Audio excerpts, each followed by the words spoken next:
Can you can you kind of zoom out? Because no, you guys need to see me at this size. Relative to you guys, my energy, my verve, my intellect. Look, I mean, just look at this. Do you see this? Cosmic. I have no other fucking choice. It's taking up the whole goddamn screen.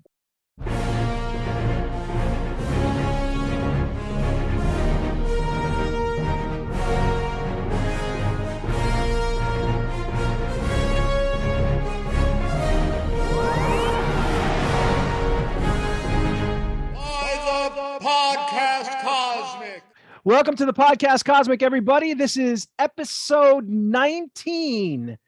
Welcome, everybody. I'm Vlado. Everybody else go around. George. The Jaded Hat. I don't think I need to introduce myself. I'm well known throughout the Podcast Cosmic as Artie the Great, the Mighty, the Spectacular, the Amazing, the Smart. Than the rest of you guys.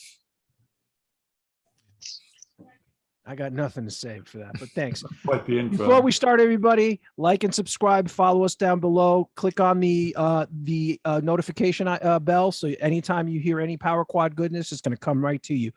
And with that, this week, we have a number of things to talk about. Obviously, we're going to talk about Obi-Wan, Season 1, Episode 4. We will talk about Miss Marvel Episode 1, which dropped. Some other Marvel news, which is obviously the newly, the information about Thunderbolts, the movie that just leaked, as well as just hot off the presses, the re-release of Spider-Man, the More Fun Edition, whatever they're calling it. I forgot what they're calling it. More fun than it actually was. I don't see how. Yeah. Well, you know everything, so you'll be able to kind of clue us in on that.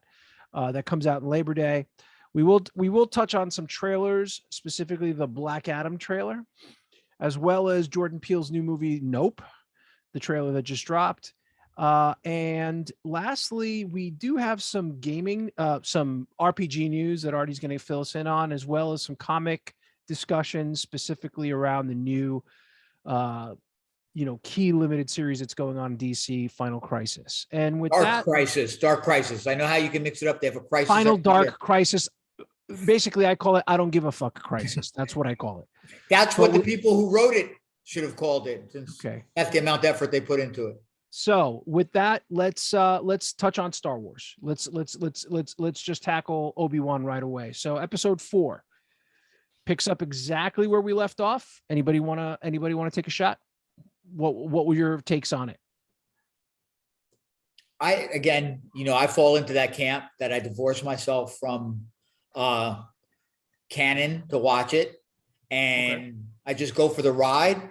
You can tell it's a TV show, right? So it's not as big as I would have hoped the show to be. Like I recently watched key episodes of The Mandalorian again over the last week to kind of compare it to, and there's this really big difference, I think, between the production value of the two shows. So putting that aside, I really enjoyed the episode in terms of like, it's a theme they do in Star Wars a lot. It's the rescue.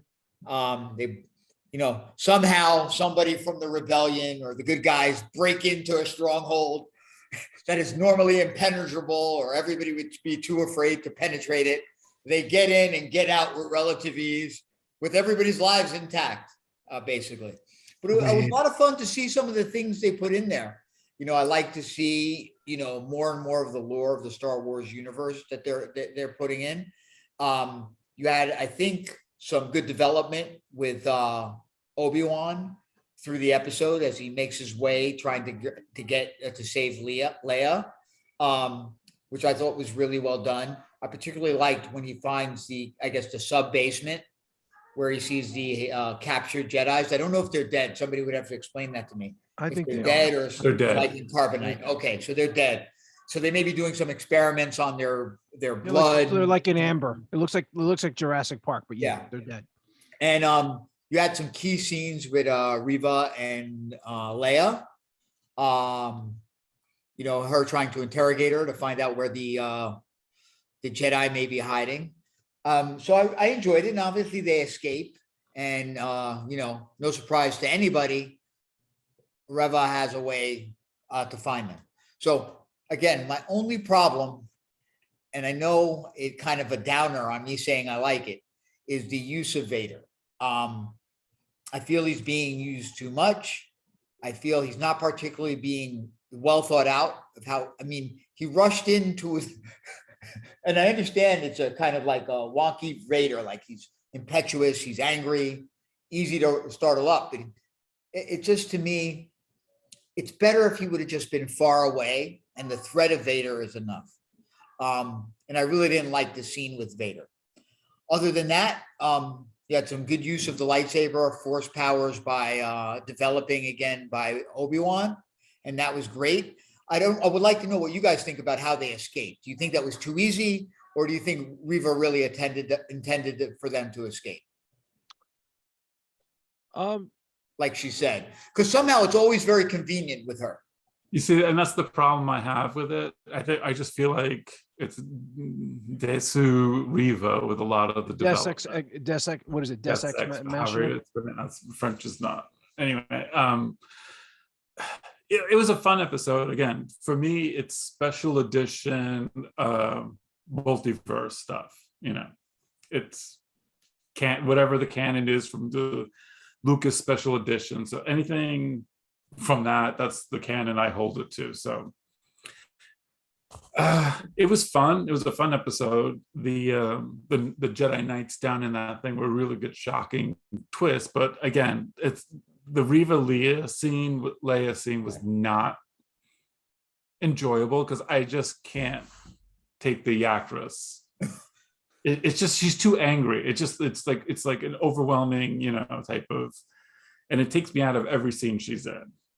And again, and especially that ending, like she was trying to stop them, but I let them go. But you didn't let them go because nobody was expecting the speeders to come and save them. So it just feels like everything with her is convenient, and she's always 1 step or 5 steps ahead of everybody, and it just knocks me out of whatever enjoyment I can have of the series. Did you notice something though in the episode that she says clearly that, I can't remember the line because I watched the episode 3 times. You think I would remember the line, but she says it, I think, distinctly to Vader in that Obi-Wan's the most important, like some line like that. Like, yeah, there's that line. Yeah. So she almost is playing Vader. Is that what I'm supposed to get? Like she's able to kind of knows what pushes Vader's buttons. Well, according to the actress, she's better than Reva is better than Vader. So it's just some weird things going on with Reva that, again, I think that has to do, again, with, I don't know where the story is supposed to be going, like what the big end game moment's supposed to be. And then it's because maybe the season is so short that you just have to push along the stuff she does and take for granted that she's force sensitive and is able to do it, or she's an actual Jedi. I mean, if that's the case, even at 6 episodes, they could have done each episode like an hour or something, because you took the words right out of my mouth, George. Yeah, I thought they need because we're 4 out of 6 in, and it still feels like there is a huge amount of story that needs. I mean, not story, but stuff that needs to be filled in. That I don't think we're really gonna. I almost feel like we're gonna get like Cliff Notes versions of a resolution or. But also, if they do a season 2, it's gonna. Are they planning on stretching it out because there's a supposed season 2? And if that's the case, that's like a season 2 of this is just like pushing it. Did they re-film any of the last episode? Do we know that? No, I don't know anything about it. There's nothing. Supposedly rumors that, I mean, like, do we go into the rumors? Yeah. Let's hit it. Ties into like that, like Reva died, and now they refilmed it where she lives, and now there might be a series, and like it's like why? Like I can't even take 6 episodes of her part time. I can't even imagine 6 episodes of her 40 minutes at a time. I just don't think the character it's getting to the point where it's like it's just too convenient to the plot where she's ending up a lot of times, and it's just like. But isn't You that could have lazy made one of the writing? other- You could have made one of the other Inquisitors think of that, and like give them something to do instead of snarling at her. Which they It's a do a missed lot. opportunity. Huh? I just saw an article recently, I think in the last day or so, that somebody said that one of the key writers on the show said all sort of these continuity questions will be addressed. So like continuity, it runs everything from what happened to the Grand Inquisitor, because that ties into Rebels versus look, I don't want to sound like a broken record, but General Kenobi, you served my father in the Clone Wars, ba ba ba ba ba. Well, But I he never held your served. hand. He never served Bail Organa in the Clone Wars, so that's even a weird line too. Well, yeah, but So and I mean, he had a relationship that's a with Bail. Lucas thing too, because Lucas did the prequels, and not in any of the wars we never saw that. So But what I'm it's trying to just get at is that he had a relationship with Bail. We know that's established, regardless of what the lines were. But the way that she talks to the message to him is, now I know I've read that they're saying that potentially when she finally says that at the end, she says, "Help me, Obi-Wan Kenobi, you're my only hope." She says it in a different intonation than what the rest of the thing does. But considering what we've been shown in 3 out of the 4 episodes right now, sort of there's a relationship obviously built between Obi-Wan and Leia that I would have expected.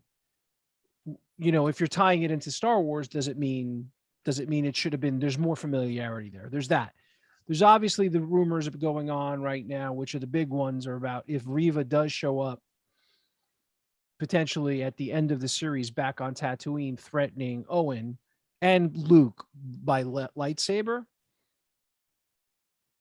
Luke's never seen a lightsaber in his life in Star Wars. All of a sudden now, that kind of, that's another That would be big thing. crazy. So that So remains. again, I'm not focusing. This is not about Reva for me. It's about, what are you trying to do? What are you going to get out of this? Again, I actually, full disclosure, I enjoyed this episode more than I enjoyed the Vader episode, the previous one, the battle. I thought it was a fun episode. I thought there was some, I think Obi-Wan is having more costume changes in this series than Cher concert. They already have 3 versions of an action figure, and it's obviously every time you're seeing him, he's getting closer and closer to a full Jedi Knight outfit again, right? So it's kind of getting there. But my problem is they've made a big deal about this resistance on Jabin, and you hardly get any sort of sense of scope of what it is. It's like everything is rushed. Like he's in a back to tank, he's out now, he's under the water. Everything is being rushed to get there. And then even the way they wrote O'Shea Jackson's character, where he's like, my wife was a Force sensitive, all this stuff happened to me, but if you need me. I know that was really quick, but again, they have no time to build characters in this show. But it just feels you could have spent you're spending a lot of time with Obi-Wan and Leia, right? You're building something there. Even with Reva, as much, whoever likes or dislikes Reva, whatever, there's more time with Reva than you have with these other characters that they've made a big deal about it. Obviously, like I do like Tala. Is it Talia, or what is it? The Imperial who switched, the Game of Thrones lady. Yeah, she's a tough cookie, obviously. Well, she's a tough cookie, but also I was expecting, if you wanted gravitas, I was expecting she was going to sacrifice herself for them to get off the thing, right? You make a big deal about this one speeder guy getting killed, who you have no clue who the guy is at the end of it. And I'm just like, Wade. Okay, Wade. It's Wade. Who's Wade? Come on. Everyone knows Who's Wade? Everyone loved Wade, lad. Who? Okay, anyway. So I love the scene with Obi-Wan. Everything with his Force powers getting better was cool. I like the whole scene in the dark. It was very Force Unleashed too, where he shuts the light, takes out the 2 stormtroopers. I thought that was really cool. Force Unleashed married with the Star Wars rescue plot. With also Jedi Order, Jedi Fallen Order, the whole thing, right? Yeah. Which is a lot of, he got into the base similar to Cal Kestis. Everybody talking about Cal Kestis showing up. Cal Kestis is not showing up, guys. Let's put that out of our minds. The biggest cameo you're going to have in this in my opinion, and I wouldn't even put it at 100%, is you might get a Force Ghost voice of Qui-Gon, but if you really want to spend the money, you get a real Force Ghost Liam Neeson in there. That's my opinion. If you really want to show a real, I think that has to be there, right? I mean, that's no, Yeah. it doesn't. Not at this point. It doesn't have to be. Well, I think so because he keeps. There's always like an instance where Obi-Wan brings up Qui-Gon in the. Yeah, they're You dropping hope it that he pretty shows hard. up. You hope that he shows up. And lastly, I read that each episode of The Mandalorian was something like $150 million. This entire series, or like the budget for it was $150 million, not each episode. I'm sorry, please, that's crazy. That would be This one nuts. only had a $90 million budget, which I'm like, this is Obi-Wan. Yeah, but it's 6 episodes versus what, 12, It right? doesn't matter. It's still 9. If Was the you're going Mandalorian 12 episodes? no, it was 8. 8, okay. Yeah. But It was only 2 more episodes. This is 6 episodes. At the very least, this last episode was only like 38 minutes or 32 minutes or what, 34 minutes. And It's like- and to be honest, Vader, like it or not, I don't care what anybody says, you can't convince me otherwise. If this is the right word even too, titular character of the Star Wars universe. He's, to me, if you're going to spend money anywhere, it should be wherever you're going to show Vader in the black suit. Well, but I got to tell you something else. They made a big deal about Hayden Christensen. Unless Hayden Christensen's showing up in the last 2 episodes in a big way, and I'm not talking about Vader in the outfit. I'm talking about flashback. I'm talking about either he, if the fight is like what happened with Ahsoka and Vader in Rebels, where she cuts the thing and she sees half his face, and they're fighting that way. But they've been having all this publicity stuff with both Hayden Christensen and Ewan McGregor, and I'm sorry, other than seeing that one ghostly figure of Ewan in the 3rd episode, it could have been. I'm seeing pictures of more stunt doubles in Vader outfits than I've seen. Yeah, I've seen a lot of those. One is the sword fighting guy, which is fine. The other one is a stand-in for like lighting and stuff. So it's. I think again, there was how many. David Prowse was supposedly Darth Vader, but he wasn't doing the fighting. There are photos of, I forgot the actor's name, filming scenes on Endor with Luke, who was not David Prowse. So it's the same type of thing. Right, but it's James Earl Jones, right? That's the most important. I hate to say it. I'm not trying to say anything bad about Ewan McGregor. The most important part. That's the most important part, because at the end of the day, it's James Earl Jones's voice. Yeah. Because anybody could be in the Vader suit. And I'm not trying to slag Hayden. I'm glad Hayden is back. But if I was an actor, I'd be like, am I showing my face anytime soon? Where am I going to be in here? Mhm. One thing that I'm very surprised This at. hit in the back. Yeah, you did, right. But that's What'd you also say? with this on. Is that him? Yeah, it's definitely him. I got to look at it again. Keith, I'm Oh. sorry, we're talking, but look, I want to hear what Well, we Keith already has to know what Keith's opinion is going to be, so Yeah. So why bother, right, George? No, Keith. What were your thoughts on this episode? Keith, what did you like about the episode? Why don't we throw it that way? I should play like Jeopardy music. No, you turned it into the thinker. You turned it into the thinker. Nothing. Wow. I have not. I mean, you've said good things about Boba Fett, and yet you're struggling with this. yeah. This one was just comical. I guess it was funny. It's funny. Well, yeah, let's be honest. The flasher Imperial raincoat I that know. Obi-Wan Listen, wore to hide Leia, that was That's going to be an like- action figure, right? it'll be the 2 sets. It was a funny scene. It Yeah. did like I mean, That's what I said. honestly, It was funny. the purpose of it was just to be funny, and I thought it worked for that. To be honest, It was the fine. TVC, the TVC, the vintage collection might have a 2-figure set of that because they do that a lot. Yeah. With the I would TVC. buy it. Kind of interesting. 2 interesting things that one is a question, one is kind of like a statement that I didn't expect. When we were starting to see previews of the show, even though I knew we were going to see Leia and Luke, I did not realize we were going to see Leia throughout and have her as a character. I cannot, it's as again, suspend disbelief. I still have fun with the show. I have my issues with the canon, and they just got to use Vader less. But I can't stand kid actors. It takes me out of it all the time.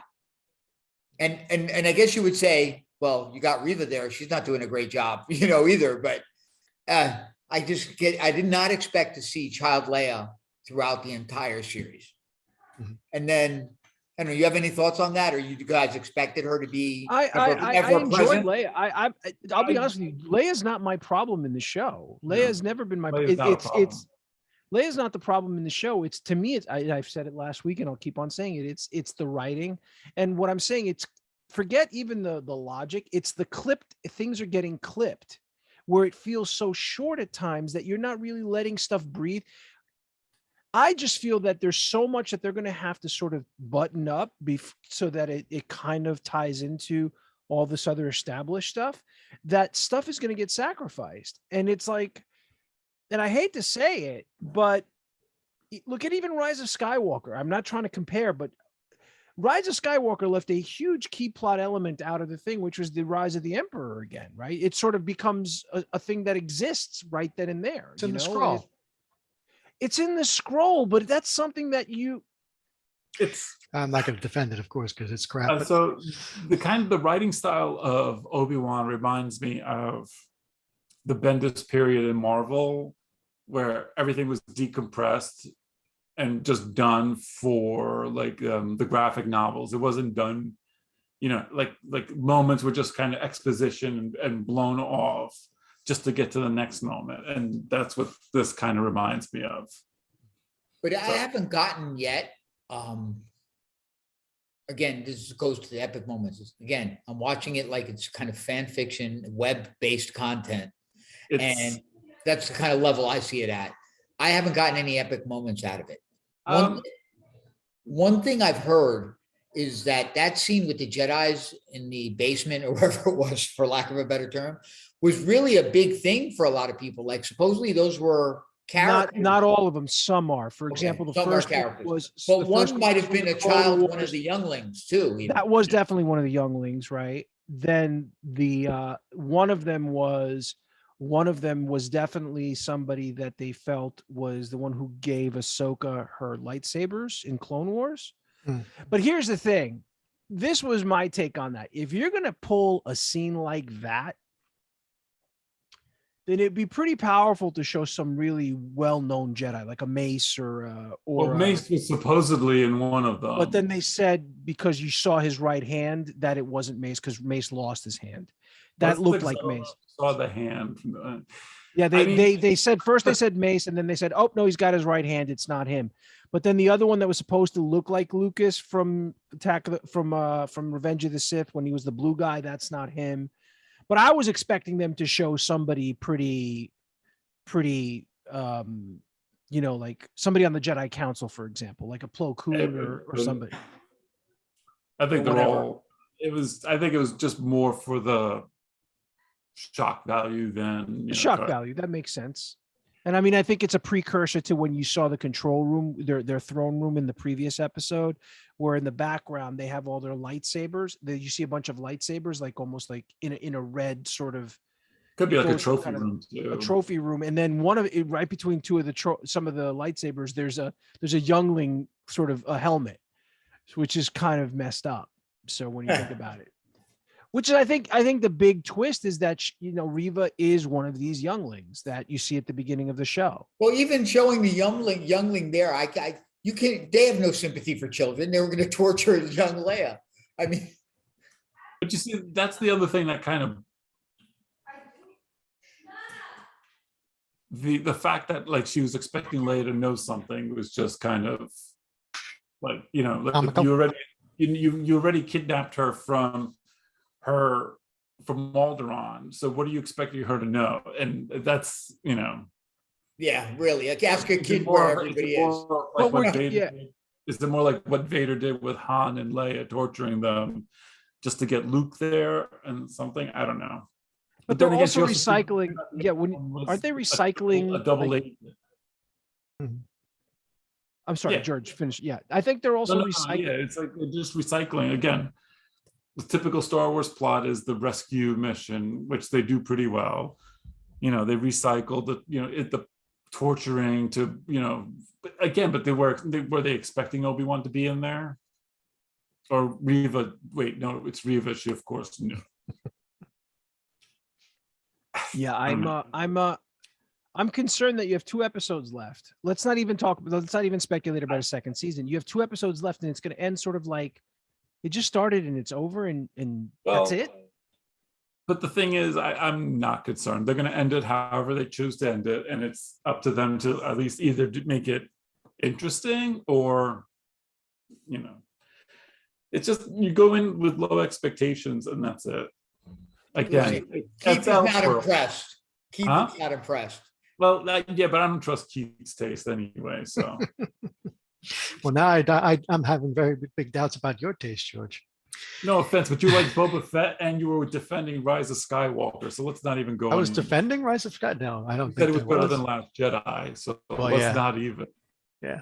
I think the thing that I think that you like Last Jedi is also very bad taste. Oh, well, your love of Last Jedi is just horrid Rise taste. of Skywalker. Ugh, that was horrible too. you guys could bash me as much as you want. I know I say I like the series and then I talk about it, but the trouble that I'm having is after watching it, so thus far, and again, I talk about, like I said a little while ago about not having any epic, memorable moments for me. What the hell is the series here for then? Like, what is it adding for fun? And that's where I go back, multiverse. You said multiverse earlier. Yeah. And I look at it as web-based content. Like they spent $4 billion on this stuff. They have to make their money back. That's as simple as that. They made their money back from the movies. I think it's more about the fact that they have these characters. They want to do things that these characters people love. Because say what you want, but you know, everyone loved Ewan McGregor as Obi-Wan. So they want to see him continuing doing that. You know, for some reason, there's a resurgence of love for the prequel movies. It's that vintage right now. It's that vintage. Yeah, this is what the Star Wars fans that are tuning into this show and Boba Fett are the ones that grew up on the prequels. You know, so sad to say it's not Star Wars for the ones that saw the original in 77, 80, and 83. This is for the people that saw the prequels, that saw George Lucas's special editions, you know, who had no idea. That's how it all started. First. That's how it all started. You know, well, those people are assholes. But that's the thing. So, like, again, I'm not attached to it because to me, my Star Wars was 77, 80, 83. That's it. No what Caravan of Courage, no Ewok Adventure. No, that's nothing. A lot of people feel. I know a lot of people feel the same. I'll even throw the holiday special in with the original trilogy. I'm not hearing a lot of like when I look online, a lot of people are really enjoying it. Like because they're prequel people, and that's I think that there's a lot of people out there, but again, and we talked about it last week. I don't want to relitigate it, but there is the question about, you know, there's people that love anything they love about anything that's Star Wars, they love about it, right? And then there's people that it could be. I'm not talking about the racist nonsense, which is horrible, but it's everybody else who's critical of it. And there's almost a sense of, well, if you're anyway critical of it, then you're part of that fandom menace of anything under Disney. But that's like, again, wait a second. It goes back to, yeah. Well, again, it's like, I don't want to discuss politics, but it's kind of like the purity test. Right. It is. You're right. You're absolutely right. Like if you're critical about it, then you're not a Star Wars fan. Right. It's almost either you're with us or it's a negative comments, and you know, having nuance to it. It's like, you know, you love every individual has their own expectations of this franchise, how much they love it and what they bring to it. Right. It's the same idea that if you're into a band and you get into it you got into them at the first album, or you got into them in their fifth album, right? You got into them when they re-recorded their first album. Where they recorded their first. That's good. That's a good analogy. right? I mean, I think But- that's, yeah, I mean, I understand. Yeah, I agree with you because it's just, you're allowed to be critical of it as long as it's not based on, we're criticizing the creative decisions that they made. But when somebody takes it personally, that you're completely on the other side of it, you're an enemy to the cause of what you love. You can't control stupid people like that. You can't, but in this day and age, any criticism is considered quote unquote toxic. When it's Yeah. like, wait a second, it shouldn't be toxic.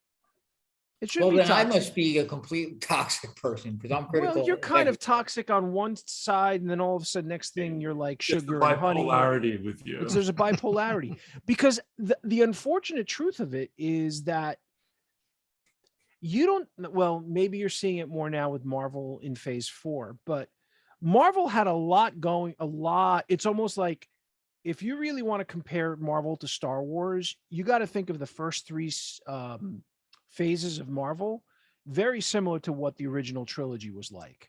Marvel is doing it in a much more compressed time period where people kind of hold the first three phases of Marvel at a very high level, like almost original trilogy level. And then once the main cast, a lot of those phased out, and now you're going into Phase 4 where you're introducing a lot more diverse characters. People are like, this is not my Marvel anymore. Yeah. And there's other people who feel it. But Marvel has a lot of goodwill. And I think Star Wars had a lot of goodwill for a long time, and people fought hard for it for a long time. They fought through the prequels. Then they felt they were redeemed with the Clone Wars and Rebels. And then Disney took over, and then it just went, it's like either you love Star Wars or you don't. Well, there's certain things that Disney has done okay so far, and there's other things that Disney has mishandled pretty badly, I think. But again, it's funny because, like, to me, I mean, the way Disney handling Star Wars is kind of the way George Lucas handles Star Wars. There are the really great highs, and then there's the really bad lows. I just think that with Disney, because of the amount of product they're putting out with Star Wars, it's a lot more, the quality is more noticeable. Because with Star Wars, we were getting a movie every 3 years. It was always about quality and not quantity. And I will go back to something that George, I'll go back to something. Yeah. I was even taken back when Disney first announced that they were going to be releasing Star Wars movies every 2 years. And I mean, the trilogy was in 2 years as opposed to 3. And I was like, wow, you're on an aggressive schedule there. And they're right, and they were doing that without any directors attached, without any overarching story, right? And it showed. And it was like, you remember, it did get delayed at one point. I think they were talking about it initially opening in May, and they pushed it back to Christmas, and then it became a Christmas thing. As opposed to, and I just feel like I always thought that 3 years was a good enough time. I mean, and let's not talk about the Lord of the Rings. The Lord of the Rings was of one movie that was filmed all together and then split up. That was kind of what it was. But these Star Wars movies, that's where it suffered. To me, it suffered because of that. It suffered for various other reasons. Yeah. Well, yeah. I mean, one thing that I also did in the last week is, as I was kind of like just getting some time, not playing Destiny as much lately. Talk about it. I've been going watching key episodes of the Clone Wars, those shows. Like I watched the Ahsoka Vader, stuff and some stuff. Just trying to prime myself to understand what people loved about those shows so much. I don't get it. How difficult was it for you? It was pretty difficult. Again, stylistically, it takes me out of it. I didn't like the way they did the lightsaber battles, and the force. In the show? Yeah, and in these shows, I didn't like the way they handled the movement, and stuff like that. But that was just me. It gave me some insights to like how these other characters became important, or maybe important to a different type of Star Wars fan, or a different era of Star Wars fan. because I could see maybe kids watching this as a serialized show that was a story, ongoing stories, right? Those shows were ongoing stories. They may have connected to it in a way that I never would.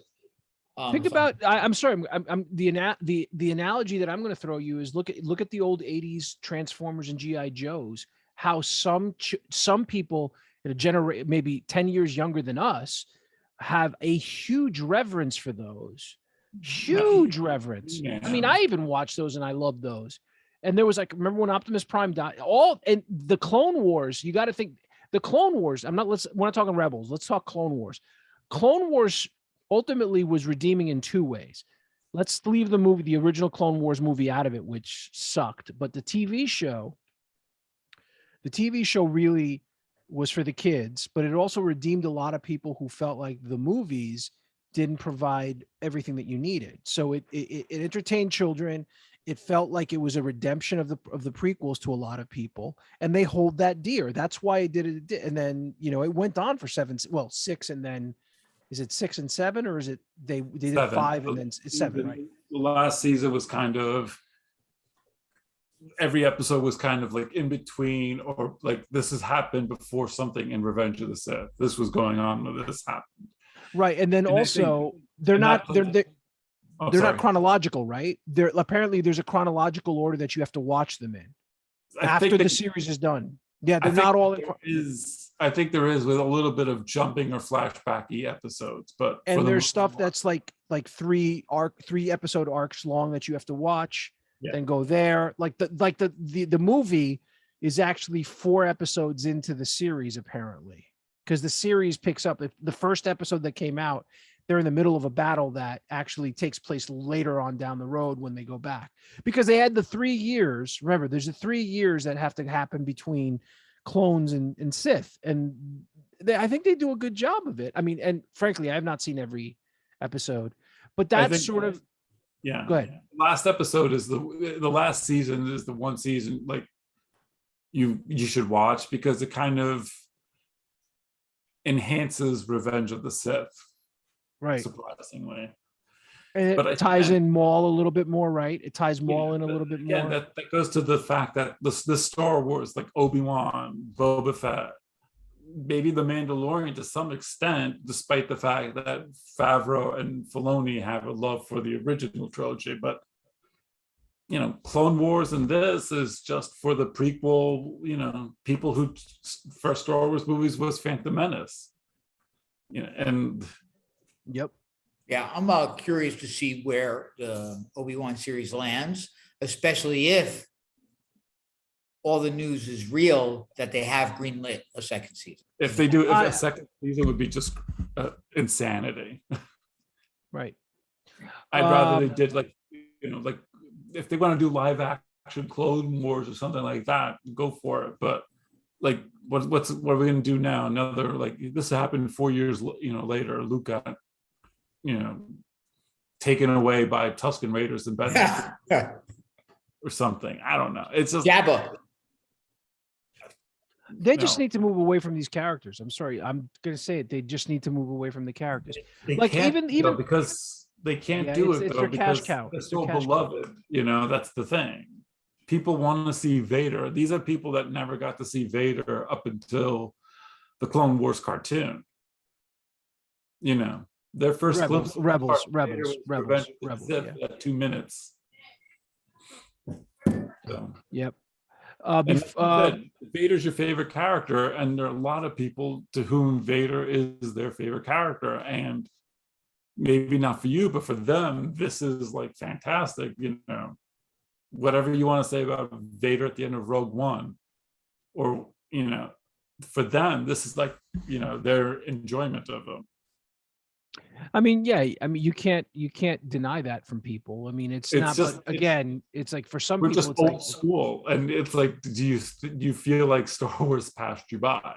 I feel like I'm going to be the old conservative grandfather when I bring up the role-playing game and Dark Crisis later in this episode. Well, I will say this. It's to me, the deja vu that I have right now is that whole fan film that they put up of Vader fighting Obi-Wan that was done a few years back, and then Yeah. everybody lost their freaking minds. And I'm like, wait, what? Yeah. It's like, okay, let's stop here, you know, because anyway, I don't want to kick a dead horse, but again, we're going to watch it. We're going to analyze it. We're going to talk about it. Obviously Andor is going to be next. We'll see do you have ADHD? What the hell is wrong? I'm getting with you? excited for the next topic, because the next 'Cause topic, the next topic, I we think all do this, right?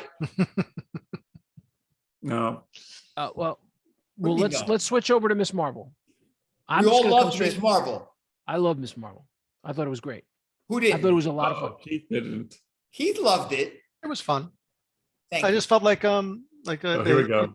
Well, they just that they definitely liked Into the Spider-Verse. I definitely felt like a lot of that flair was taken in. And they usually utilize it. Yeah, it was fun. It's nice, very pretty to look at. Look, it's not epic. It's not like, but it's definitely, she's charismatic. I like the whole family dynamic. I'm calling it now. So what are we Her- talking about? We didn't say what it was, right? Did Miss we say Marvel. I what- said Miss Marvel. We Miss said Marvel. we all Okay, love I'm Miss sorry. Marvel. I You're missed still it. excited about? Yeah, you were still excited. All right, Stop. that's up. George, did you like it? What did you think? I enjoyed it. It was charming. I mean, it was, you know, That's a you good said, word. The family dynamic was a lot of fun. It was really cute. It reminded me more of Scott Pilgrim than Spider-Verse. I really did like the artistic choices they made in it. You A know, it lot. kind of reminded me of that. Like Scott Pilgrim, I think, was the first comic book adaptation that kind of like did. I mean, Sure. wait, no, Batman, the TV series did the same thing. So, but it was kind of like translating that kind of impact of the comic panel and stuff like that on the TV screen. Yeah, I thought the art direction was fantastic. The use It was of- interesting how of it to was those who excellent. it was interesting to those who've actually played the Avengers game that, you know, they brought in Avengers Con, and I was like, oh, let's see where they go with this, you know, and obviously, you know, it was nowhere near what it was. No, I can't say enough about sort of the character interactions, which I really enjoy. Obviously, I don't understand what you don't get a lot out of this. Obviously, you get sort of I thought you what get a I'm- lot. You get a great family dynamic. you get it, but you don't get a lot of what the story's about. That she becomes a hero, yes. Obviously, there's something in her lineage. Mystery. There's something in her lineage. Her grandmother knew something. Obviously, it's going to come out that the mother is trying to protect her from her birthright. That's what I think is the whole thing. Well, I know there's controversy about the bangle being the issue as opposed to the tarragon mist. I don't care. That's It perfectly may have the fine. mist in it, because if you notice when she touches it, either the energy or something, whatever they're going to use as the stand-in, maybe. I don't think they're touching She Inhuman was an stuff. Inhuman. So She's an Inhuman. She's an Inhuman in the comic, right? you can't do that. You can't.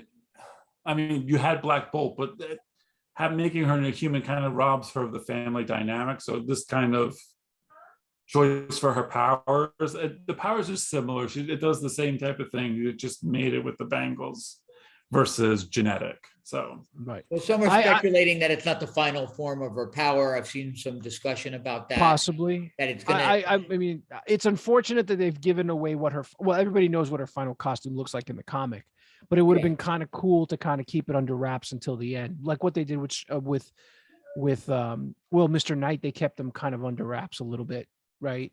They did the same thing with Scarlet Witch at the end of WandaVision. You didn't know that she was actually going to get that outfit, and or White Vision for that matter. But I got the feeling very fast, like it was, to me, the show was kind of sitcom-y, like almost like, It's a coming of age story. It yeah, but is. it's sitcom-y in the way that, like, you know, having so many kids, I've watched a lot of iterations of those Disney shows that with Yeah. teams and stuff. So it it was, kind of felt, it was an actual Disney show. yeah, I know.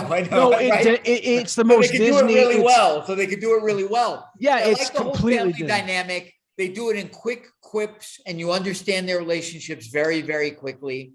You know, you don't have to be Pakistani to sort of appreciate, like, Yeah. if you come from An immigrant a family. family of an immigrant family where you appreciate sort of the cultural, sort of what the importance of the cultural aspects of it, which I really kind of loved. I love the whole idea of the mother and father being overly protective, but also caring about her. and all that, and and sort The of techie best friend who has a cartoonish ability to create well devices in his also bedroom. there's sort But of that's- that there's a romantic sort of tension there too. But I thought it was fun how they delivered his ability to use tech, because again, it's not like real science. It's like cartoon science. Like he builds this stupid thing out of an Alexa thing or builds his own, but it's a fun contraption made out of household stuff you just stick together. And it just don't say Alexa again, because something's going to go off in my room. All right, in my house. That's right. What I will say this, what I enjoyed more than anything else, was the fact that her YouTube channel had less hits than ours. That's not possible. That's not possible. I didn't even notice that. It's crazy that you noticed that, Vlad. No, They only had like 4. I was like, oh, we had more. In this, what I found very interesting was I liked going on the ride with the characters through it, the fun little antics in this kind of like teen showy kind of way. It was kind of fun and not feel so heavy. And I didn't feel like I had an antagonist that wasn't something out of a teen kids Disney show. Well, you don't have an antagonist, right? You don't know what it is. And I also felt like you were expecting sort of the mean girl to be an antagonist, and then they kind of flip it on you, and she's just as much of a geek as she is. I'm waiting to see what the other female friend, the one that you only get to see really kind of quickly, and I believe she's also Pakistani as well, because she's wearing this. She's got the sari. I mean, she's got the headdress on, I believe. Yeah. Excuse me if I say that wrong, but and I don't know what her role in it is. I don't know what it is. And obviously at the end, the big spill is you got, what's his name? The FBI agent from No Way Home in it. Yeah. But I like the crux of the show. It's very easy to understand. Damage control. She comes from an immigrant family that really wants to keep her traditional.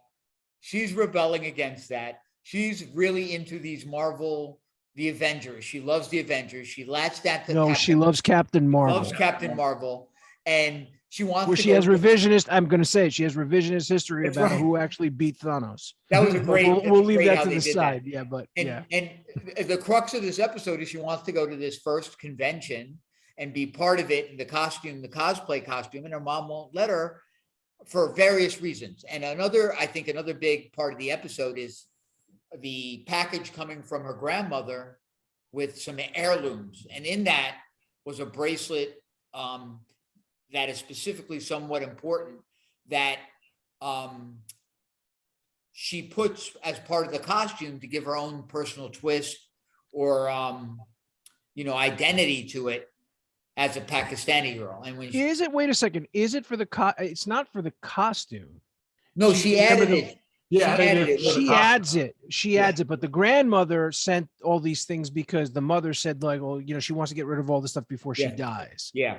So, and then immediately the mother's like, I'm packing this stuff up and putting it away, which again, like she knows something. Well, she does. Obviously she knows something. But she's playing with it first. Remember, she takes it out and she's looking at it. No. The difference is, look, I'm calling it now. The mother did not heed the call. The daughter is heeding the call, and that's sort of where they're going at with it, which is that she's trying to make a choice. It's like, who do you want to be? And she wants to be quote unquote cosmic. She wants to be a superhero. And again, and to both Keith and George, who played the game, as much as I never expected to be so pulled into sort of the importance of Kamala in the game. Kamala, I'm sorry. Kamala in the game, it felt the same, that this character is she's endearing. You feel it. No, I think George had the right phrase when he said it yesterday. We were talking about it a little, George and I, and he said charming, and I think that's the right word, because remember the scene where she's playing out the time it's going to take to go to the con and get back. Well, everything, but that's what a teenager would do. Yeah, that's that was really cool. But she plays it out in her mind, and then you see them actually do it, and they have all their mishaps and foul-ups, sweeps, and blunders. I thought it was, again, very fun. I didn't need an antagonist. It was engaging enough in that theme, and I was able to roll with it. I wasn't taken out of it by anything. I just went with it. Another interesting thing, the one part that was a little darker for me than the rest of the show is when she activates the power, however she did it, by putting the bracelet on, and all of a sudden she falls into this other universe. She kind of like, What do you think that was? Like, she falls in this other universe, and around her is a starry field, and you see these other silhouettes with bright eyes. Are those like villains or something, you think? I don't know. I don't know yet. And I think part of that again is like, some analyses that have been done are sort of, again, you're using, colors are really important in the Marvel universe, in the MCU.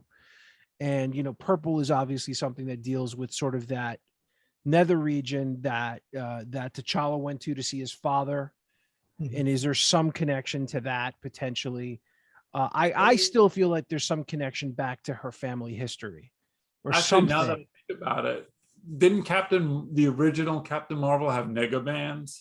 Yeah, he had the negabands and he had cosmic awareness, so he could. Well, and are these from outer space? Marvel, Are they from outer there? space? Right? Yeah. Are they from outer space?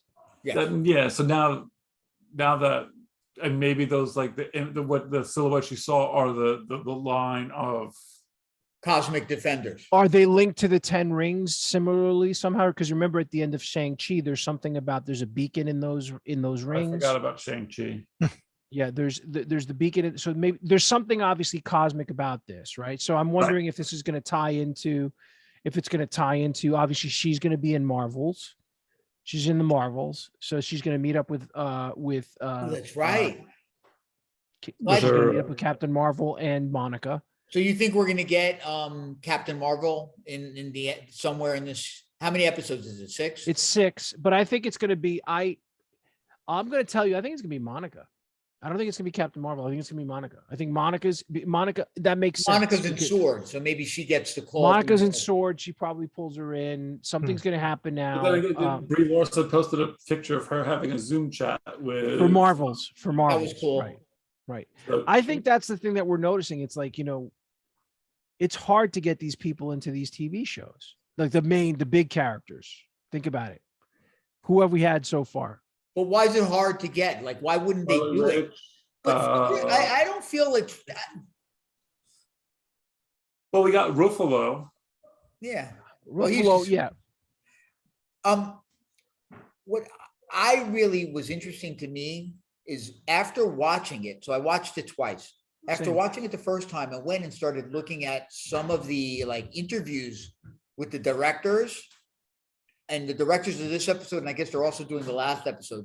They are really excited about the show. Like, there's an enthusiasm, fun that I'm getting from them.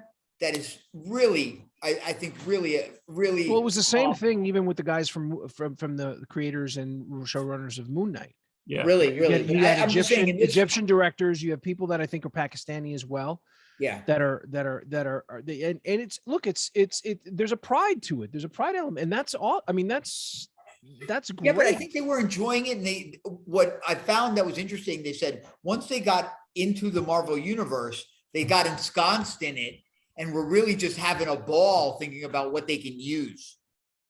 Too. And to me, that was how much can they really use, though? That's the thing. I think there's a lot of stuff they can use from Miss Marvel is what they were looking at, not necessarily the other characters and stuff. Well, this is going to be a street level show, right? I doubt there's going to be. Do you think it's going to get to such high level? I don't know. She's so either way you look at it. If you take her relationship to Captain Marvel, it's cosmic. If you take it to, and it may not be that, the Terrigen Mist. Inhumans. Leave the Terrigen Mist out. That's not anything with I think it's going to be cosmic because there were too many times where she even said cosmic at the end, which I know was kind of like, it was like she means cool, but it could mean that. So I'm curious to see where it goes. I'm super excited. Well, we know this is an origin story, and obviously it's going to go to bigger and bigger things by the time you get to Marvels, which comes. I forgot she was going to be in Miss Marvels, and that's imminent, right? That's 2000. That's next year. 23. It just got swapped with Quantumania. Quantumania is coming out in February, and that's coming out in July. Okay.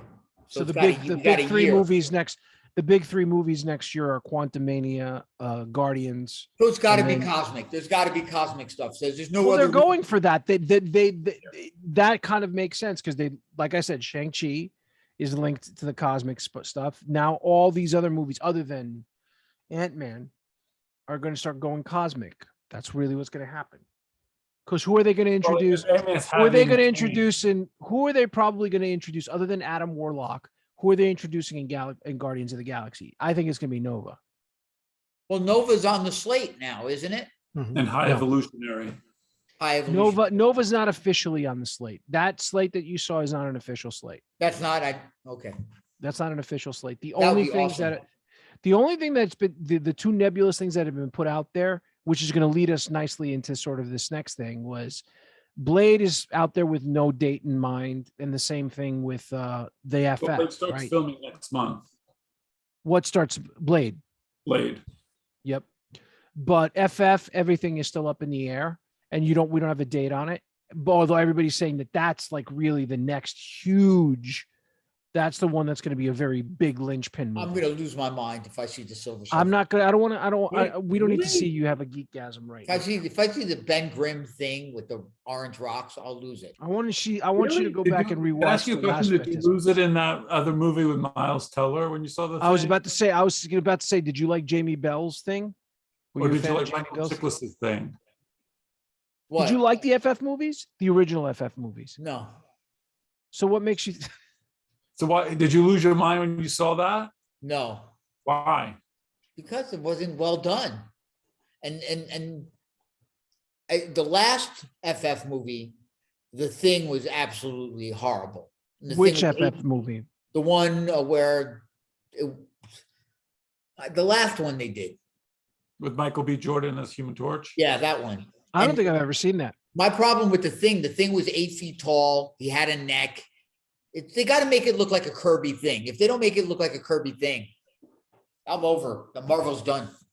Really? I'm sure Marvel is going to do right by the I FF. can't wait for the thing to be 12 feet tall. He with a can't neck. be. He can't be. That's like you got to It's get gonna be a Marvel movie. the thing I that they've love been it. doing right.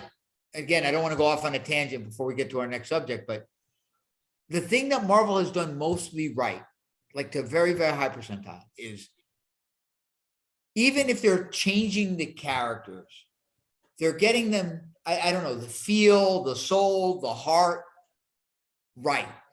And if you make the Thing this Gigantor Hulk guy, like Abomination size, that's not what he is, man. He's a big lump of rock. We shouldn't even talk. Who did that? Was that Josh Trunk, whatever his name is? Who did Trank. that?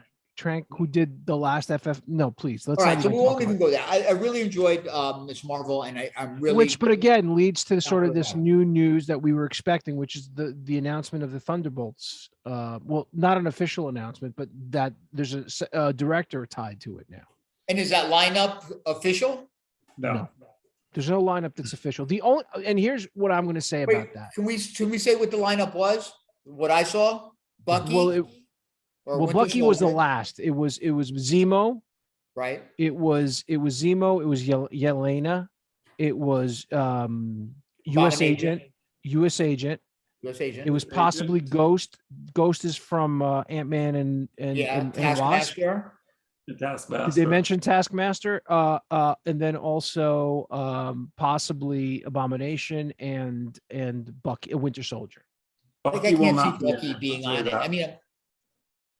I mean, hopefully it'll be a series. It'll be a TV series. It's a movie. It's a movie. Oh, I hope they change the design of the Abomination. And Well, it'd be interesting to see because obviously Ross is gone. I mean, William Hurt passed away, so it's probably the only people that I'm going to tell you that I truly believe are going to be in it, that guaranteed going to be in it, are going to be Yelena. Walker and Yelena, though, because and Julia Louis-Dreyfus I think it's Don't- Zemo. and Zemo. Oh, and Zemo. Good catch. Good catch. Zemo. And then I don't know. Abomination is sort But of. I don't know how they could do them a movie. Like to me, I that don't think could go. Abomination's going to be. Right. I think I'm wondering if they're going to tie it in with one of the series, like they're going to. I'm wondering. I would say like the Power Broker is sort of another series that would make sense to bring the Power Broker back towards that. You know, because Sharon Carter had a role. Why not? No, I don't. I'm not saying in that. I just thought that was a weird way to go with the Power Broker with her. But she's there. That's sort of a loose dangling thread. I really don't. Bucky's the one that kind of surprises me because I think Bucky's going to be in Cap 4. So, He's going to be in Cap 4. There's no question about that. You know, the two of them have to be together. I think that taking Bucky away from Sam just ruins that dynamic. So I agree. But I heard also, again, I didn't click on it, but I saw things in my feed saying Chris Evans has conditions to come back. No, that's not Chris Evans. They were talking to him, and he said it would have to. It finished perfectly. It would have to be an incredibly tall order for him to come back. Don't worry, Chris Evans. Unless Chris Evans is 70 and like he needs money, I don't. And my recommendation to Feige: there's only one person they could go to get the okay to do it. Somebody who has great integrity, who doesn't say they like everything just to like it, and that would be the Jaded Hat. The Jaded Hat would be the one to make this decision. And I would not have the Jaded Hat make any decision. I would, because he doesn't fall in line with us, right? He could surprise us at any time. The thing is, he doesn't like anything. No, that's not true. It is true. Like Elden Ring. He barely liked No Way Home, and he liked Doctor Strange, and that was a surprise. But everything else has been. Miss Marvel, I would say to anybody watching this, you know, our favorite viewer, our only viewer, watching Miss Marvel, it's a lot of fun. It is. I think our only viewer has already seen it. And comment about it below so we could talk about it. And the other news is talking about No Way Home. Now it's the More Fun edition is coming out in September with added scenes and extended scenes. I look at that as, first of all, that's more Sony than Marvel. And I think it's also a way of trying to make, now I don't know if this is going to count, if this version is going to count the same to just put in to raise its potential box office haul. Mm-hmm. Right now it's the number 3 domestic movie of all time. I mean, are they going to re-release it in the theaters? Yes, it's going to be in the theaters. Cool. And I don't know for how long it's coming out, but it's going to be re-released on Labor Day weekend. It's not going to do as well as the Morbius re-release, right? Oh, that didn't even get a laugh at anybody. No, but I'm listen. You know what makes me happy? What is that Jurassic Park Dominion, which is the lowest rating Jurassic Park movie ever, is going to make almost twice as much as Morbius has made in one already. It's going to be like, it's something like 142 million. And Morbius no, that's not true. Morbius has made about 74, 75 million. Yeah. Even after it's Morbin time. Spider-Man was perfect enough for me. If they drop some more scenes, I'll see them all on the interwebs. I can't wait to see what it is. And I'll just enjoy. Let me take a guess. You're going to love it. Of course I'm going to love it. That shit was great. I mean, look, it's fine, but what I don't understand is what you're going to add. Here's the thing. They've released it on video right now. They've put in they have all the deleted scenes there. What are you going to redo? Because it reeks to me. Does anybody here remember when, and I'm not talking about the Star Wars Special Edition. Let's leave that out of it. Do you remember when Close Encounters was re-released as a special edition, and they added the whole thing about Roy Batty going up into the ship at the end? You sit through that whole thing just to see the fucking, ice capades of it's like, do we really need this? It's just, it feels like a cash grab to me. I mean, it is probably because Sony needs to make up for the fact that Morbius sucks and they got to pay. Oh, really? Bad and they probably want to get ready for Craven. They want to get ready for Craven. Craven and El Muerte. Madam Web. El Muerte, who's been in 2 comic issues. Roger's favorite character. I can't wait. I'm very excited. And with that, they released it on Day of the Dead. Oh, Jesus Christ. And with that Marvel news, let's switch over to some trailers. First, let's start off with DC's Black Adam. Who's a Justice Society fan here? Who wants to talk about this? This is the one that Keith should discuss, because I think this is the one time Keith's feelings will align with all of us. I thought it was amazing. I am so excited for this. I cannot wait to see Rock as Black Adam. Disingenuousness is coming from the bottom right quadrant, which typically would come from the top left quadrant. Yeah, no, I could care less. I just don't. Again, there's no enthusiasm. Pierce Brosnan is Dr. Fate. That might be fun. Looks good. Yeah. That's about it. So who cares? Yeah. To me, it's basically a vehicle for The Rock. That's all this is to me. I think It's yeah. black. It's I don't want to say it's Black Superman. It's not Black Superman. No, it's not. It's The just Rock as Rock Superman. being The Rock It's as super- Black Adam, which to me is not anything special. And really, he should have appeared in a Shazam movie. That should have been the way to. Well, there was an article recently that when the Shazam movie was originally written, it was written with both the origins of Black Adam and Shazam. Makes sense. Yeah. And The Rock pretty much said, no, we have to split these up. Of course we do, because he's The Rock. Does it look It's like a good? vanity project. That's what it feels like to me. Yeah, 100%. He's the one that drove it, from what I understand. And even watching the preview, I don't really get a sense what it's about, really. I know that the version of the Justice Society is in it, and they look cool, even though Hawkman doesn't look as cool as I first thought he was going to look, now that we've gotten some more views of him closer up, especially his helmet with the metal. Okay. But I'm not keenly interested in it. Like I'll probably go to the movies to see it. But Really? I'm not. Oh wait, you spent money on Dark Crisis. Never mind. Go ahead. But it's not anything that I'm excited to say, oh my God, I'm sure this is going to be the definitive version of Black Adam. It's going to be a great addition to the DCEU. It's sparking off a whole new direction this could go. What direction of the DCEU? Which version of the DCEU? I don't know.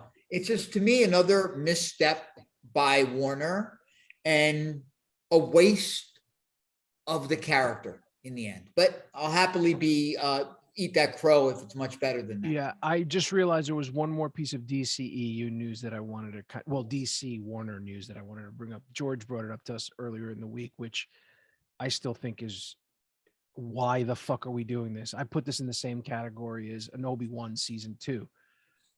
Todd Phillips is going to do a Joker 2. What in the holy fucking hell? Why? Because it's the biggest rated R movie of all time. Do we really need another Joker film with Joaquin Phoenix? I mean, I'm sorry. I personally, With who? the Joker film that came out with Joaquin Phoenix that he won the Academy Award for. They're making a sequel. Oh, got it. I don't know why they're doing it. I guess DC's got to do more Elseworlds. Well, this is the problem. DC might as well just continue doing Elseworlds and not think about. And I know that. I think it's just ridiculous that they're doing it. Well, and the rumor is that I think because they had the title, whatever the title was of it, Quad to something. it's supposed to be Harlequin. Oh, So this will be the third Harlequin, because Harlequin's supposed to be in the new Batman movie. I don't know. They don't. Warner DCEU. They still don't have it together. They have no vision. It's all just. Yeah. The rumor now is. Yeah, and the rumor is that they're probably, they may be courting Todd Phillips to be sort of the Kevin Feige for the DC. Yeah, that's a great choice. Todd Phillips, the guy who did Old School, the guy who did the Hangover movies, choice. the guy who did the Joker. That's just like, seriously, what the fuck?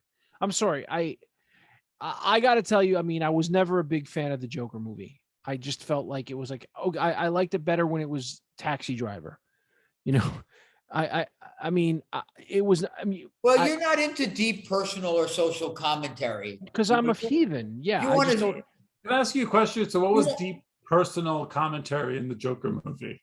There's a lot of it. Anxiety. Did you enjoy it? Oh, there it is. Thank you. Move on. Keith enjoyed it, right? Keith enjoyed it. Keith, you enjoyed the Joker movie? I don't know if I enjoyed it. It was interesting enough. like they tried something different, I guess. But You don't think the But world that's- does that to people, Vlad? Well, no, it's not. It's not about what the world does to people. If you're trying to build, if you're trying to build a universe, which you're not, DC's just all over the place. They Yeah, don't have a yeah. vision. Well, this The was like an Rock- Elseworld. This was like an. It's- It was like an Elseworld. even the Batman, even the new Batman, is as great as it is. It's not in this. Well, it wasn't shared great. universe. It wasn't great. To me. You It gave it was. an 8 out of 10. Okay. Around Okay. there. Yes. Oh, what do you mean around there? Stop. Around there. The more scenes I see from it over again, if I go watch it on HBO Max now again, it's going to go down to a 6.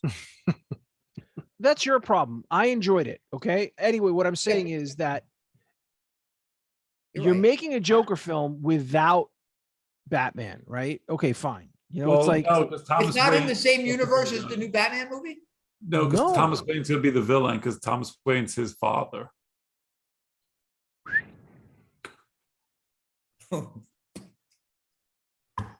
these you are know, like sometimes those that's what movies. happens, These, though. It's I mean, it's a powerful statement of absentee fatherism and how it affects our society and the ills of our society when you don't have your dad around. See, George, if you wrote the college course, you'd probably make billions of dollars. Yeah. All right, let's Joker. just make a YouTube video, watch everybody cry over it, and realize how much they miss their dad. Well, Was Thomas Wayne his dad though? I thought it was just like his. Thomas Thomas- Wayne, I think he thinks Thomas Wayne's his dad. Well, he That's thinks what it's he's- alluded to. It's alluded to Doing the movie. that he is, that potentially he's the bastard child of, Yep. which means that he is Bruce's illegitimate brother. Yeah. Well, Anyway, now let's switch gears to the Nope trailer by Jordan Peele. Nope. Artie, would you like to sort of try yeah, to it's figure out? bananas. It's just bananas. It is Why it's absolutely bananas? bananas. I told you this when we were talking about it. Like, I know what it's about, but I have no idea what the hell is going on in the trailer. Like, I love the cast. I think he's got an excellent cast. I think it's about aliens, but I don't know how aliens tie into whatever this kind of Jordan Peele does this, Outer Limits / Twilight Zone thing he does. I don't know how it's going to mesh together, how he's going to mesh whoever these people are with the alien thing. Yeah.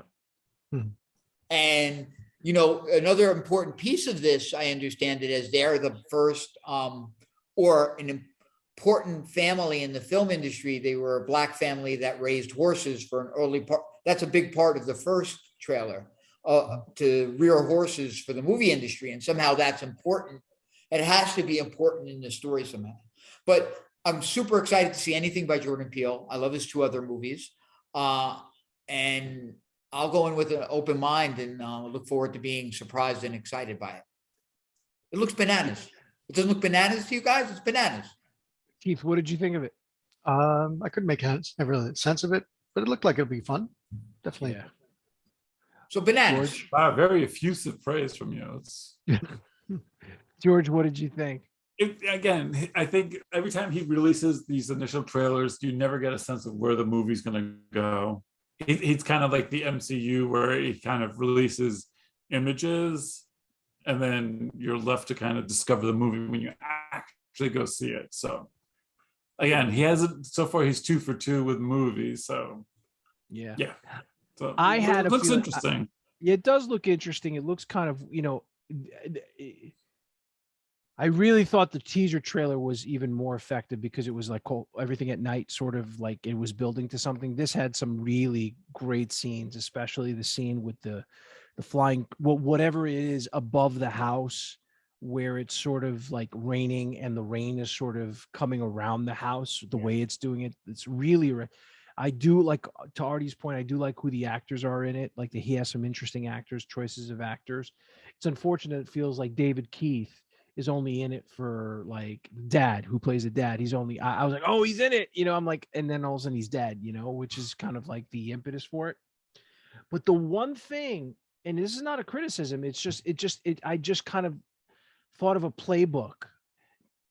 It came to me pretty quickly as I realized there was almost like this M. Night Shyamalan sort of playbook, in the sense of if you look at M. Night Shyamalan's first three movies, you had obviously Sixth Sense, which was huge, and then you had Unbreakable, and then his third movie was about aliens, which was Signs. And then I'm like, oh wow, it's like all of a sudden like this third movie, this is an aliens movie, right? That Jordan Peele's doing. Regardless, I think it looks really cool. It looks really interesting. It looks like, I also feel that what we're seeing is not what we're ultimately going to be getting. Because it's kind of, even in the trailer, you're sort of like, don't look up, but people are looking up, things are happening, don't look up, don't, whatever, that whole thing, the tension's building. And I think everything that we're seeing is not going to be what we get. It's going to be a little bit different. But again, but the only thing is that, and not that Jordan Peele has failed in this matter, because I still think that Get Out is probably, as much as I enjoyed Us and I think Us was unsettling, Get Out was, you can't argue about Get Out, how great Get Out is. And then you can also say like the unreleased ending of Get Out is even better because it's even more nihilistic and true. A lot of people say it's even more true to life. Yeah, I think it would have been more of a statement if he did it that way. It's a downer ending, which is really it's a downer ending, but it's really kind of a real ending. And in this day and age, especially now, after everything that's happened in the last few years, I think if that movie came out now, I would probably see that the original ending be the one. But I think he always has great actors in it. And I think this is going to be one of those sleeper hits that is going to be huge. And again, we shall see where it goes. Any other things on movie topics that we want to talk about before we switch over to some RPG and comics news? No, sir. So, Artie, I know you want to talk about some RPG news before we start talking about Dark Crisis by DC. Yeah, and both will be quick, I think. So I was eager to purchase the new Famous last words playtest edition of Multiverse, Marvel superheroes role-playing game, and I got it in my hands and I read it cover to cover almost as soon as I got it. So before I get into how lacking in love for the subject matter the game designers put out a product, I mean, it is so lacking of love for comics. It just is. I started looking at the character traits, because everybody has attributes and powers and all things. And number one, it's a muddled mess of charts and rules and levels and archetypes that I would never recommend anybody play it. You take a couple of six-sided dice and you just make up the rules as you go. You could play better superhero. You could put yourself together a better superhero game. But the part that really insulted me, besides that, they got that all wrong. I understand it's a playtest edition, but they're not putting any heart and soul into this. The first editions that they made, if you guys remembered, with like Marvelous, Incredible, Shift X, Shift Z, Strength, that was a lot more fun and felt like comic books. Even if it was clunky rules, it was a lot of fun to make and develop characters and do all this. This is not that. The part that insulted me the most, or tells me that the people creating this game not only has no connection to RPG and love for the genre, they don't care about the characters or how they fit together. There's no way in any universe where, their hit points, they have things like might, an attribute like might, which is strength, right?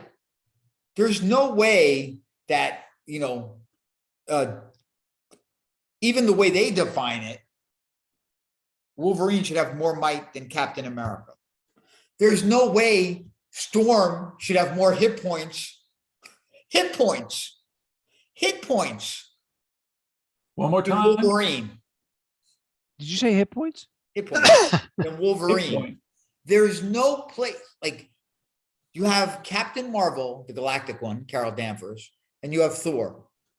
Thor's, I guess, power level or level is 20. Captain Marvel's is 25. I don't know what planet you have to be on. Like, who let that slide? Thor is your character in the Marvel universe. He's your powerhouse character. Apparently not. Apparently not. So it's just, I don't know what the hell they're smoking over there. I'm not going to buy the complete rule set when it comes out. I'm just not. You sure? Yeah, I'm 100% sure. I know I get sucked into this stuff, but I'm not going to buy it. It's absolutely terrible. When's it coming out? I don't know. The playtest edition's out. I got it off of Amazon. You bought it? Yeah, I bought it. So you did buy it? Yeah, it's a playtest edition. You know, sometime in 2023, they're going to release the real thing, which is going to suck. You spent money on it though. Yeah, I did. $9.99, whatever it was. Yeah, I purchased it. But you're not going to play it. No, I was excited to read it. Like I wanted it in my hands. You know me with Dungeons and Dragons and this kind of stuff. I like to have the things. And ladies and gentlemen, we have our own little Hellfire Club here. We have It's just I would we have never our Eddie Munson. The last word on this before we get into Dark Crisis is I wouldn't recommend it to anybody. Nobody should play it. Nobody should spend money on it. And it should just go the way of the dinosaurs. As soon as it comes out, somebody should nuke it from space. I'm sorry. I'm just going to go on a tangent here for a second because we're on RPG stuff, but I'm dropping Diablo Immortal. I got to tell you, after all the shit only heard How is that RPG? We're talking about a tabletop role-playing game. You're talking about I'm talking about an action RPG. Shut your mouth. Diablo me. Okay. Yeah, I've heard. After everything that's come out, I mean, the game is not bad, but the pay to win Mhm. aspect of it that basically has come out and says, and Horrendous. Blizzard's actually adding something like almost like you have to pay almost like $100,000 in order to actually, level up your anything. character, maximize them is ridiculous. It's criminal at Mhm. this point. And I'll be honest with you, I've enjoyed what I've played so far, but I'm not playing it anymore. You enjoyed this? That's you when you type. Hey, That's basically I was a in primate. Facebook. That's a primate trying to get a banana from his master, and you'll do whatever he has to do to get that primate to do that. But the funny thing was I was in Facebook jail all week, so you probably don't have a lot of good posts from me to use this week. There's nothing I need from you. I mean, it's like that's perfectly fine. And why were you in Facebook jail? Because I said something about guillotines for, Some political thing. Okay, for the fine. capitalists, and Facebook got crazy because heaven forbid somebody makes $1 million. Can I ask a Heard about question? somebody What is putting it guillotine on like Facebook. to be what exactly happens when you're suspended? It's you get a big red exclamation point. And Do you get an email that says that you've no, been it's suspended? just on your thing when you go to post. It says restricted, and you look at your profile. You have a restricted bar. You press it, and it tells you what you did, and how does long. it tell you specifically what you Yeah, said? it tells that you the was post. restricted? The Can I post. ask you a question? Like, how much did it kill you to go through Facebook and see things you wanted to comment on and you couldn't comment? I didn't really go on Facebook that much during the week. Actually, I did see a post today. Yeah, I got back Friday. I saw one post today about like all love for Star Wars is for all Star Wars. Wrong. That's all. I'll give you credit. At least you couldn't get that wrong. That wording wrong. You got it right. Wrong. And I didn't go on a diatribe. A diatribe. You didn't go on a try and buy. Yeah. You didn't go on a try and buy. I didn't go on a diatribe about crypto bros and Joe Rogan.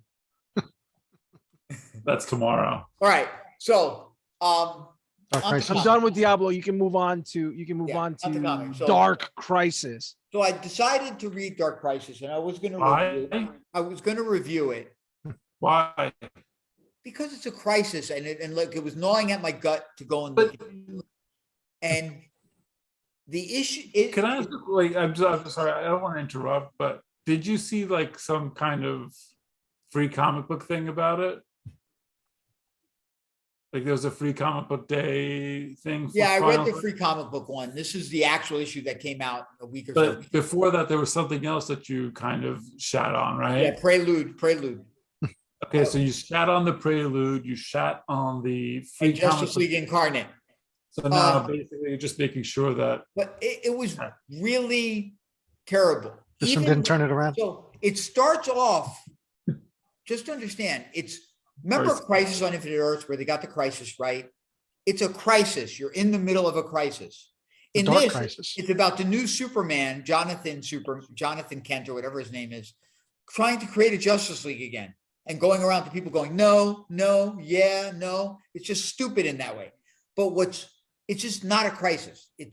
I don't know if these guys ever read comics who wrote it. They did not read comics.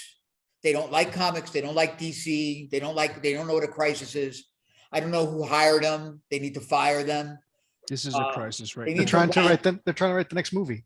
Yeah, nobody would see this. It's that bad. Why? What's wrong? Right. So it starts out with a eulogy for the Justice League, and That's it's by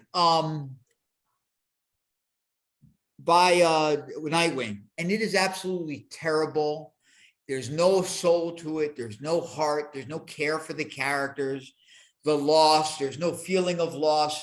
The art is just all wrong. It is absolutely terrible. So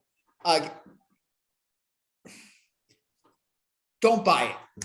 Don't read it. Don't look at it. Post about how bad They it is. do a tribute to George Perez at the end, though. Yeah, I feel that's terrible. They should have done it, but I'm not going to comment on it because it's so terrible. A book. So you'll let us know how it turns out, right? You'll read the other. You won't see me looking at any of the other issues. When's the second issue coming out? I don't know. July. I'm not going to look at them. It's that bad where there's. Episode 20 we'll be discussing book 2. It was. I just don't know how this is coming out, and I would really question the quality of person that likes it. Like, hey, I would really like to speak to an editor at DC or a publisher, somebody there, and say, hey, is this good? Can I ask, how would you want to speak to an editor at DC? I would If just you say, had hey, your look, wish. No, like, would you do it in a forum, or would you be like, I have an appointment, I have a Zoom appointment, and you'll show up with the podcast Cosmic behind you, Arton the Magnificent? What would it be like? I think that would yeah, make it a was just fun really, episode. it's just really bad, guys. I don't know what the heck is going on. They just can't write a good Marvel or DC comic anymore. They just can't. So you know what? Can I say I'm surprised? I'm really surprised to hear that you hated it this much. It seems like, there's no evidence to suggest that you were gonna not like it from the previous issues you read.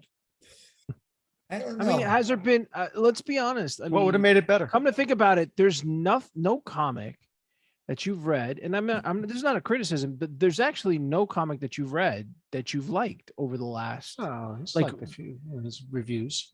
When Well, nothing where Maybe. he's been like, I'm crazy about this. It's something. Iron like Fist. this. Iron There's Fist, nothing. No. No, Iron Fist was the complete opposite. I mean, he's that not was- reviewed anything that he's enjoyed. Yeah, not recent recent. memory. So we'll see what happens when I get to go to a con and pick. What do up you mean? stuff. We'll see what happens. You just said you're not going to read the story. Not You're gonna that. read Whatever the story. next thing is that I read. You're going to read. You're going to read all 7 issues of it. You will. I know Okay, you. maybe I might. You will.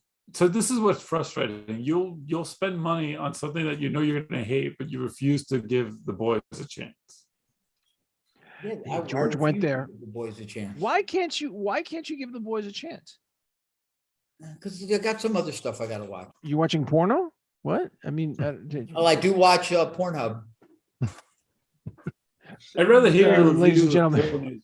of reviews of comic books, to be honest. At least you'll probably enjoy the pornos more than you do the comics. The one thing I enjoy about comics right now, still to this day, I'll say, no, there is something I enjoy. I enjoy interacting with friends I've made on Facebook, professionals. I love seeing the art posted by a lot of these guys. But that's not. but co- apart That's from not the books that comics. you That's don't buy. tangential. That's tangential to the comic itself. You're not enjoying the medium that it is anymore. Yeah. Well, You know, it's different. That's like saying, you know, like I enjoy the artwork on an album cover, but I'm not going to listen to this fucking shit. You know, it's like the same. I like the artist, you know, but I don't care for the fucking music. It's like me when, no disrespect to anybody who likes the Grateful Dead. Oh, they had really cool covers, but I would never want to be caught dead listening to any of that music. You know what I mean? Right. It's like Molly Hatchet. Well, that was for Zeta, but you know, but still, I want nothing to do with that. so don't buy the multiverse Marvel role-playing game, and don't buy DC's Dark Crisis. It's trash. All right, everybody. We love you. We will see you soon. just listen to us, bear with us, like and subscribe, follow us down below again, as we said, and take care.